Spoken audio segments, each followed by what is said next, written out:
Boker Tov, Shavua Tov, Beshem Hashem, Naaseh, Venatzliach. On est aujourd'hui le dimanche 26 du mois de mars et le Dalet du mois de Nissan. Je suis racheté par Ethel Érudit Atea pour remercier tout simplement Akadosh Baruch Hu de tous ses bienfaits. Rotzim Lodot le Boro Olam, mais il n'y a pas mieux au monde que de remercier Dieu.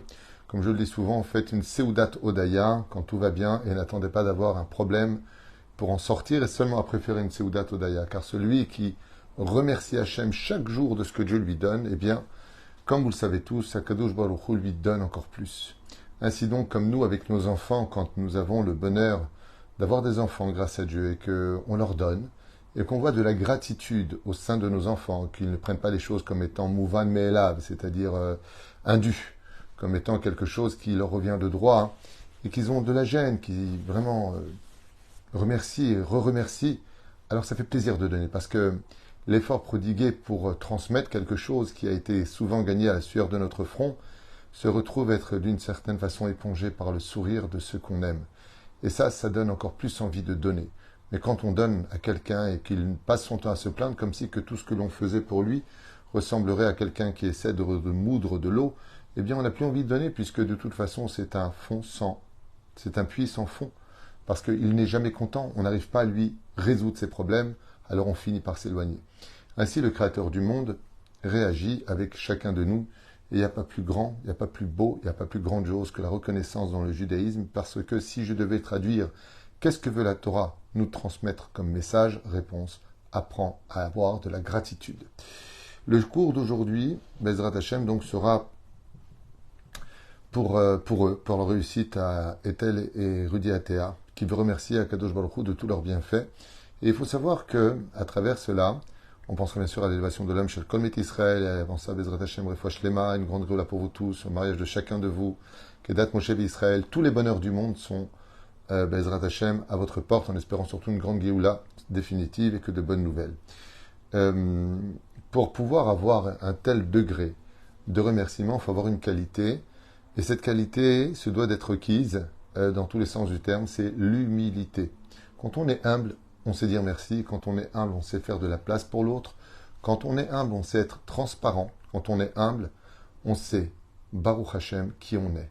Plus on est humble et plus on apprend à se scruter de l'intérieur. Car quand je me remplis de ma colère ou de ma clipa, de mon orgueil, automatiquement, je n'arrive plus à me situer moi-même parce que je passe d'un extrême à l'autre, d'une espèce d'achat de conscience à une espèce de rejet de ma propre personne. L'orgueil, non seulement détruit l'identité que je suis, mais l'orgueil va m'aveugler de ce qui se trouve en face de moi.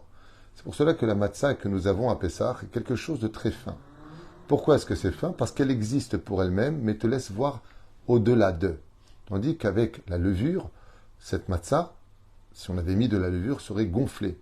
En gonflant son orgueil, eh bien, elle me bouche d'une certaine façon l'horizon que je n'arrive plus à voir à cause de cet orgueil. Les gens orgueilleux ne voient jamais plus loin que la journée, que le moment qu'ils passent. Ils sont colériques. Regarde les conséquences de ta colère. Regarde ce que tes mots vont provoquer. Regarde ta malédiction. Combien de réparations faudra-t-il pour l'arrêter? Oui, mais j'étais en colère. Et Zéou Chacham Aroet Anolad. La sagesse d'un homme, c'est de voir le lendemain. Mais ce qu'on ne sait pas sur l'orgueil, c'est que l'orgueil est un bouche mazal. C'est-à-dire que beaucoup de choses qui auraient dû normalement se réaliser dans notre vie peuvent se briser, se boucher, ne plus exister à cause de notre bêtise humaine qu'on appelle l'orgueil. On peut casser un mariage à cause de l'orgueil. On peut perdre sa vie à cause de l'orgueil.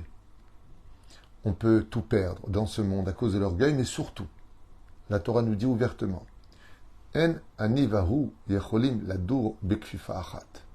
Le Créateur du monde fréquente tous les êtres qu'il a créés. Dieu aime tout le monde. Il y a une mida sur laquelle Dieu ne pardonne pas, s'éloigne. Il ne peut pas vivre avec lui dans un seul gant. On ne peut pas mettre deux mains dans un gant. C'est l'orgueil. Quelqu'un qui a de l'orgueil, que dit, toi, moi je ne peux pas vivre avec toi. Quand on a l'humilité, par contre, il y a un cadeau qui est fait du ciel. C'est que Dieu met de l'amour dans le cœur de tout celui que tu fréquenteras. Celui qui est humble, Dieu y met de l'amour et de la considération dans le cœur de chacun de celui qui te fréquentera. Je ne parle pas des personnes qui sont bien sûr atteintes d'un problème, d'une pathologie ou d'un système du trouble du comportement. On parle de gens normaux, c'est-à-dire dans l'ensemble. Et donc, l'humilité a quelque chose d'extraordinaire. Elle est le passe-partout. Elle se filtre partout. Elle accepte tout. Et elle est capable, surtout l'humilité, de se confondre dans la difficulté et, pire encore, dans la caractérisation de tout ce que l'on peut rencontrer. L'humilité, c'est ce que j'appellerais de la pâte à modeler. Et la pâte à modeler, vous savez qu'on peut la mettre partout, puisqu'elle se modèle. Pâte à modeler. Je vais la modeler selon la situation. Ce qui fait que quand on est humble, on se modèle à toutes les situations. Parce que comme on n'existe qu'à peine que pour soi-même, en espérant donner le plus de place à Dieu et à ceux qui nous entourent, eh bien, on arrivera à faire quelque chose de grandiose. À l'image de la matzah. Vous voyez, quand on mange de la matzah, c'est quelque chose de humble. On est bourré. C'est-à-dire que combien de fois j'ai entendu les gens, quand ils mangent de la matzah, je ne peux plus manger. Je suis plein. C'est exactement ce que provoque l'humilité. L'humilité va te donner un plein dans ta vie. Tu ne te sens jamais vide quand tu es empreint d'humilité. Ta vie, elle est toujours pleine.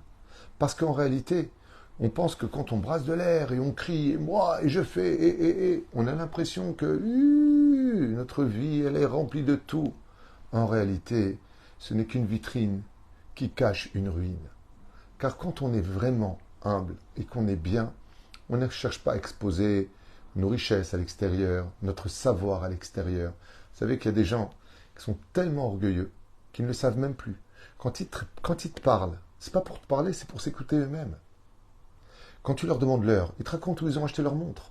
Mais je ne te demande pas de me faire l'étalage de tes connaissances. Je t'ai simplement posé une question simple. Je voulais une réponse qui soit simple. Et la simplicité est reliée par excellence à l'humilité. Les gens orgueilleux sont très compliqués. Les gens humbles sont toujours très simples. Plus on est humble, plus on est simple et plus on s'adapte à la vie. J'aimerais vous raconter une histoire très connue des réseaux sociaux, mais ce n'est pas grave. J'aimerais la partager avec vous parce qu'elle est très significative. Et qu'on réalise vraiment, à l'image de cette matzah, que le seul moment dans la vie où on se sent vraiment être un roi, c'est le Leil HaSeder. C'est le seul moment dans l'année juive où on se penche sur le côté gauche. Pourtant, on est aussi des rois à la fête de Sukkot, la fête de Shavuot, Ben Echorin. Nous commémorons la sortie d'Égypte.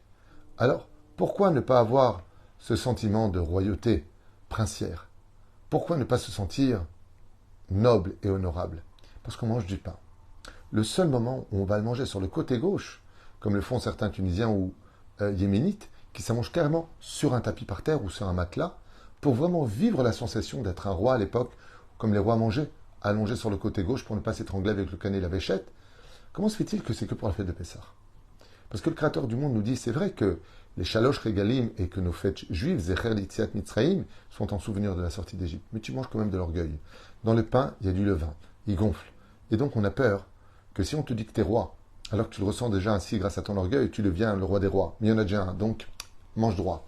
Par contre, à Pessah, étant donné qu'on mange de la matzah et que la matzah fait un travail sur nous, de travailler particulièrement notre humilité, qu'on va brûler notre orgueil, eh bien, alors là, tu peux te sentir vraiment être un roi. En d'autres termes, on ne se sent bien dans sa vie que quand on est humble. Les gens orgueilleux, même quand ils sont riches et qu'ils ont tout ce qu'il faut, ne regardent que ce qui ne va pas dans la vie parce qu'ils estiment que tout doit être parfait constamment, selon l'humeur de leur journée.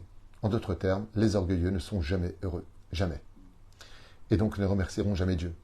Toujours en colère. C'est pas ces fleurs que j'ai demandé, c'est pas ce truc, j'en ai marre, ça fait travailler, je dis comme ça, et toute la journée, en train d'aboyer. Le plus beau bijou qui pourrait leur aller au maximum, c'est une muselière et une laisse, car leur vie est une vie de chien. Parce qu'ils l'ont choisi. Les chiens, vous voyez, ils aboient. Dès qu'on passe sur leur territoire, ils aboient. Ils sont protecteurs, mais ils osent lever le nez face à des humains alors que ce sont que des animaux. Leur instinct animal sont orgueilleux. Comme le dit la Gemara dans Sota même tête, à Moudbet, comme vous le savez, d'or à Machar que d'orpena à Kelev. La génération du Mashiach sera empreinte d'un orgueil digne de celle du chien, qui se permet d'aboyer alors qu'il est tout petit, face à quelqu'un qui pourrait lui donner un coup de pied et l'envoyer pétrat, plusieurs mètres. Eh bien, il va aboyer. Oh! C'est de l'orgueil. Reste à ta place.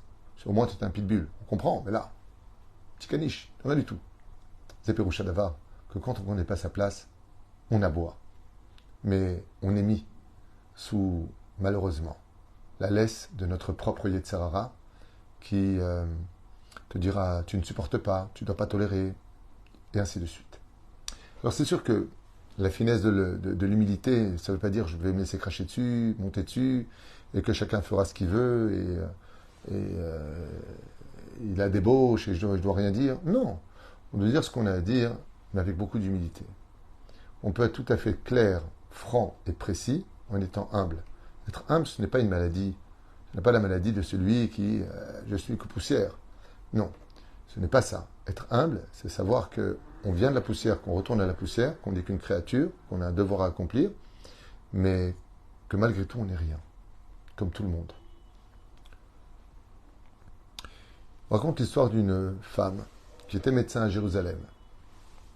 Cette femme qui était médecin à Jérusalem avait deux très grandes qualités, très grandes. Elle était toujours ponctuelle et elle était toujours empreinte d'un cœur à vouloir donner. C'est une femme qui aimait donner, constamment donner. Elle avait un gemach où elle récupérait des habits, où elle récupérait ce qu'elle pouvait avoir. Et son grand plaisir était de voir des personnes démunies venir chez elle pour pouvoir acquérir le manque. Mais elle avait aussi un très grand défaut. Elle était orgueilleuse, colérique et surtout impatiente. D'un côté, elle avait un bon cœur qui était rempli de lumière, et le côté gauche de son cœur était plutôt obscur. Très colérique, c'est un manque d'humilité absolue. Puis voilà qu'un jour, elle s'assoit avec un rave et elle lui raconte combien elle fait de bonté et de chesed. Et le rave lui dit, d'accord, mais vous dans vos midotes, vous êtes comment? Vous avez de la patience, vous avez de l'humilité? Et là, elle est un petit peu comme ça, elle dit, moi je suis très ponctuel, vous voyez, je suis un médecin, je travaille donc dans une copatroline, et quand je dis à mon patient à 10h, c'est pas 10h01, chose qui est très rare chez les médecins en général. Quand on te dit 10h, c'est souvent 11h30, midi, parce qu'on ne peut pas dire au patient qui est dedans, sortez. Chacun prend un peu plus de temps que prévu, surtout qu'on parle un petit peu à l'intérieur. Mais moi, je ne suis pas comme ça. Moi, je suis réglé. Moi, j'ai 9h, c'est 9h, jusqu'à 10h, c'est 10h. Je prévois à l'avance toujours un petit quart d'heure de plus pour que mes patients n'attendent pas. C'est ça mon humilité. Et le Rav lui dit non, ça c'est de la ponctualité. L'humilité, ça peut être même tenu par de la rigueur. L'humilité, c'est la patience. C'est le fait de pouvoir juger les caves-routes l'autre. C'est le fait toujours de garder le sourire. C'est de ne pas de se briser par la colère. Et elle lui a dit non, ça j'ai pas. Alors le Rav lui a dit, vous devrez vous poser une question très importante. Est-ce que, quelque part, est-ce que le chesed que vous faites, la bonté que vous apportez aux autres, ne vient pas de votre orgueil? Moi je fais. À l'intérieur, même si vous le racontez à personne. Et cette femme a pris ça vraiment au sérieux. Elle était très intellectuelle et elle a dit, ouais, eh bien à partir d'aujourd'hui, je vais essayer de travailler mon humilité. Et voilà que cette femme qui n'avait pas de permis prenait le bus tous les matins, à l'heure précise, ponctuelle comme d'habitude. Et une personne de sa famille lui demande de lui rendre un service. En lui remettant un sac rempli d'argent, lui demande si elle peut le déposer. Donc, je crois que c'est un cousin. Est-ce qu'elle peut le déposer éventuellement juste à côté de la boutique? Là où elle travaille, il y a une boutique, de déposer ce sac parce qu'il lui devait cet argent. Et puisque sa cousine y va, donc le médecin y va, juste tu lui déposes. Il n'y a pas de problème, juste tu lui déposes. Elle comprend qu'il s'agit d'une grosse somme d'argent. Il y a plus de 25 ans ou 26 ans de cette histoire. Et donc elle prend ce sac, je crois, et elle le met donc dans une espèce de valise, parce qu'elle a aussi ses affaires à elle, et comme il s'agit d'une grosse somme d'argent, elle ne veut pas avoir un sac comme ça, elle préfère le mettre dans la valise, comme il le faut, on ne sait jamais. Puis voilà qu'arrivé devant le bus, à une époque où il y avait des attentats, le chauffeur de bus la voit monter avec cette valise. Et là, il lui dit, excusez-moi madame, mais la valise vous la mettez dans le mitad, en bas, dans le bagage. Et elle lui dit, je suis désolé, mais cette valise est petite, j'ai le droit de la garder sur moi, je la garde avec moi. D'un ton un peu sec. Et là, le chauffeur de bus lui dit de façon assez violente de mettre immédiatement cette valise en dessous, sinon elle ne montera pas dans le bus. Et elle lui répond gentiment, parce qu'elle se rappelle de ce qu'a dit le Rav, je comprends que vous ayez peur, je vous affirme que cette valise Il n'y a rien de dangereux, je suis juive, je suis médecin, je demande à rentrer comme tous les jours à 9 heures dans ce même bus. Aujourd'hui, c'est un autre Nahag, d'habitude, c'est pas vous. Il me connaît, je vous demande de me laisser rentrer. Et là, le Nahag, le chauffeur de bus, très colérique, la regarde et commence à l'humilier. Pour qui vous vous prenez? Qu'est-ce que j'en ai à faire que vous êtes médecin? Et il commence à lui hurler dessus. Pire encore, il éteint carrément le moteur du bus et lui dit c'est pas compliqué. C'est où vous partez du bus, où vous mettez votre valise en dessous et vous montez dans le bus. À vous de voir. Et à ce moment-là, le médecin regarde comme ça tous ceux qui étaient dans le bus. Et elle leur dit, je vais descendre du bus, je suis désolé de vous avoir retardé. Et elle le regarde et lui, et je suis aussi désolé de vous avoir fâché. Je comprends que vous avez des responsabilités. C'est dommage pour moi, donc je descends du bus. Il lui a dit, allez, très bien, sors. De façon un peu sauvage, exceptionnellement. Et cette femme descend, regarde sa montre, et pour la première fois de sa vie, elle risque d'arriver en retard à son travail, puisque 10 minutes pratiquement se sont écoulées. Elle prend un taxi qu'elle attend tant bien que mal, et elle demande au taxi de plus vite rouler pour arriver à l'heure, dépose le sac à la boutique, monte à son travail et reçoit son client, avec plus de 20 minutes de retard. C'était la première fois de sa vie. Elle s'en excuse, mais malgré tout est fière d'elle, parce qu'en réalité, elle avait envie d'exploser de colère, de le maudire, de l'insulter, comme elle l'aurait fait avant cette discussion qu'elle a eue avec le Rav. 2 jours plus tard, le téléphone sonne chez elle à la maison, vers le soir. Et elle entend une femme qui lui dit « Shalom, ouvracha, Shalom, vous êtes bien un tel ?»« Oui, bien sûr. Qu'est-ce qui se passe? Pourquoi vous m'appelez à la maison? Vous êtes qui ?»